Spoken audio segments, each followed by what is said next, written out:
नमस्कार। News station में आप सभी का एक बार फिर से स्वागत है। हिंदुस्तान के अपराध के इतिहास में शायद इतना बड़ा दावा कभी नहीं हुआ था जितना आज से लगभग एक महीने पहले कर्नाटक में एक शख्स ने सामने आकर कहा कि मंजुनाथेश्वर मंदिर यानी धर्मस्थल जो कर्नाटक के सबसे ज्यादा आस्था के केंद्रों में से एक माना जाता है, वहां 1994 से लेकर 2014 तक सैकड़ों लाशें दफनाई गई हैं नेत्रावती नदी के किनारे, और उनमें से ज्यादातर महिलाओं और बच्चों की हैं जिनके साथ यौन उत्पीड़न हुआ। ये दावा करने वाला शख्स जब सबसे पहले पुलिस के पास पहुंचा तो उसके हाथ में एक खोपड़ी भी थी जो उसने सबूत के तौर पर दी थी। पूरे कर्नाटक में इस बात ने सनसनी फैला दी थी, लेकिन कल 1 से 1.5 महीने के बीच घटनाक्रम इस तरह बदला कि वही विसिल ब्लोअर आखिरकार पुलिस ने गिरफ्तार कर लिया। एसआईटी जो स्पेशल इन्वेस्टिगेशन टीम बनाई गई थी और शायद देश की भी सबसे ज्यादा अधिकार संपन्न एसआईटी थी जिसमें डीजी लेवल के अधिकारी लगे हुए थे, यही हुआ। अब आपको इस पूरी घटना पर लेके चलते हैं। पहले हम आपको बताते हैं कि आखिर धर्मस्थल है क्या। यह धर्मस्थल जो है श्री क्षेत्र धर्मस्थल कहा जाता है। 800 साल पुराना हिंदू मंदिर है और जैन मंदिर साथ में है। यह मंजुनाथेश्वर यानी भगवान शिव को समर्पित है और इसे जैन धर्म के तीर्थंकर और सूर्यास्तात्मक देवताओं का भी प्रभाव इस पर मान्य होता है। ये जैन एक फैमिली है उसके पास था, लेकिन पूरे कर्नाटक से भगवान शिव के भक्त यहां पहुंचते थे।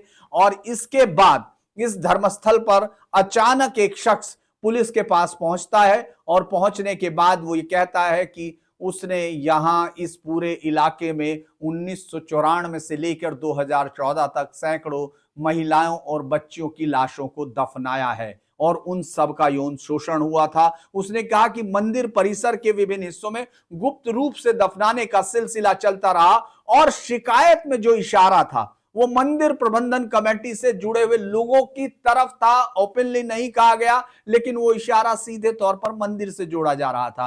वो पूरा का पूरा जैसे ही एक खबर सामने आई, अचानक पूरे कर्नाटक में इसको लेकर एकदम उबाल हो गया लोगों में। लोगों ने एकदम उसके बाद कई कई सारे दावे होने शुरू हुए। हालांकि जैसे ही ये खबर आई थी तभी हम लोगों को लगा था कि इस तरह के दावे ज्यादातर फैंसीज आइडिया में होते हैं, लेकिन फिर भी कहा जाता है कि अपराध की कोई भी सीमा नहीं होती, तो उसी तरह से है। और ये चूंकि आरोप लगाने वाले पर इसलिए बड़ा माना गया क्योंकि ये आरोप लगाने वाला वहां का सफाई कर्मचारी था। उसने कहा कि उसने डर के मारे ये नहीं बताया था क्योंकि उन लोगों ने उसको, परिवार को और उसको जान से मारने की धमकी दी थी। चूंकि पुलिस उस पर कुछ भी इन्वेस्टिगेशन करती उससे पहले ये तमाम लोग जिनके परिवार के गायब थे अलग अलग दावों के साथ सामने आने लगे और ये अचानक मुद्दा इतना बड़ा हो गया कि सरकार पर प्रेशर पड़ गया।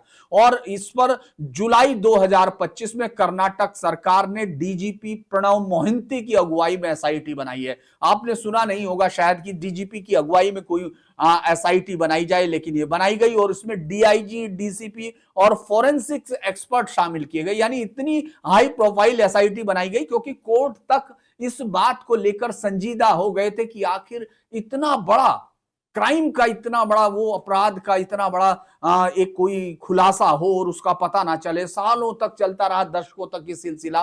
तो अब उसके बाद आपने देखा, उसके बाद जांच शुरू हो गई।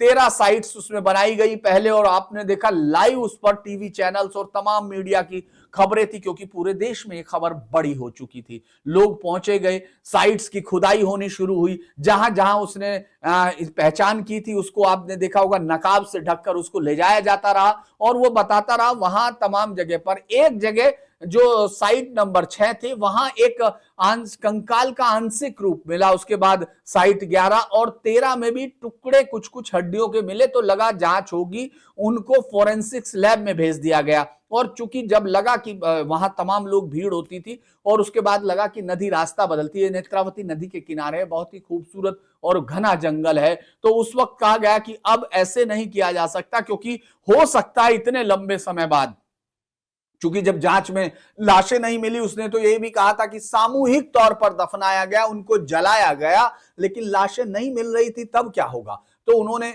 एक और कहा कि शायद इस दौरान इस दौरान नदी ने रास्ता बदला होगा, टीला इधर से उधर हो गया होगा। तो फिर क्या किया गया, एसआईटी ने ग्राउंड पेनिट्रेटिंग रडार और हाई टेक जो ड्रोन है उनसे जमीन को स्कैन किया, ताकि अगर कहीं और भी छिपी हुई हड्डियां हो या शव उनकी पहचान किया गया। और रिपोर्ट में पता चला कि 10 से ज्यादा लोकेशंस में उन्होंने ये किया, लेकिन कोई नहीं। तब इसमें एक और बड़ा मामला हुआ कि जब ये बड़ा फैसला होने लगा तो निचली अदालत ने यह भी कह दिया था कि भाई मीडिया पर रिपोर्टिंग नहीं होगी। सुप्रीम कोर्ट ने फिर इस पर जब लोग आए थे तो उन्होंने कहा कि ऐसे आदेश सिर्फ असाधारण परिस्थितियों में होने चाहिए। यह बात वहां से कही गई थी। मामला राजनीतिक मुद्दा बन गया। एक तरफ आरोप राजनीतिक दबाव के चलते हुआ और यह इशारा बीजेपी की तरफ था कि उनके दबाव के चलते मामला सामने नहीं आया। कुछ लोगों ने उसी समय कहना शुरू किया कि यह हिंदू धर्म की आस्था पर और एक ऐसे विश्वास स्थल को, क्योंकि मंजुनाथेश्वर बहुत ही ज्यादा श्रद्धा का प्रतीक है, वहां वो उसको आस्था पर हमला बताया। बहुत सारे लोगों ने, स्थानीय लोगों ने मीडिया के साथ वहां काफी विरोध भी जताया कि इसको बदनाम करने की साजिश हो रही थी। फिर अब अचानक हुआ क्या? ये सारी चीजें अचानक तब होती हैं जब यह पता चलता है कि जिस खोपड़ी को वो सबूत के तौर पर लेकर गया था वो किसी महिला की नहीं थी, वो पुरुष की निकली। और फोरेंसिक्स जांचें थी, वो उसके बयान को सही साबित नहीं कर रही थी। इसके बाद उसके बयान के विरोधाभास हुए, लिहाजा कल से उससे पूछताछ शुरू हुई और ये डीजीपी और एसआईटी की टीम खुद कर रही थी, क्योंकि बयानों में और ग्राउंड पर दोनों में कोई मिलाप नहीं था। तब ये लगा कि शायद ये शख्स जो है खेल करना चाहता है और इस तरह से हिंदुस्तान के इतिहास में क्राइम की एक इतनी बड़ी कहानी का जो अभी तक अंत होता दिख रहा है वो भी बड़ा चौंकाने वाला है।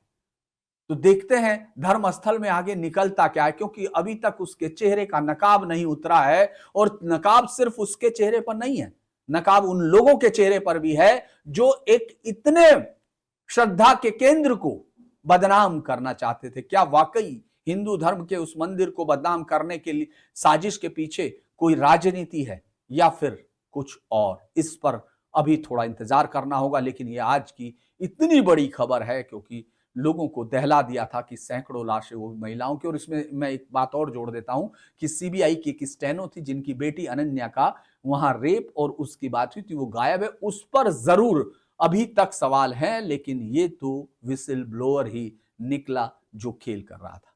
आज के लिए इतना ही। देखते रहिए न्यूज स्टेशन। नमस्कार।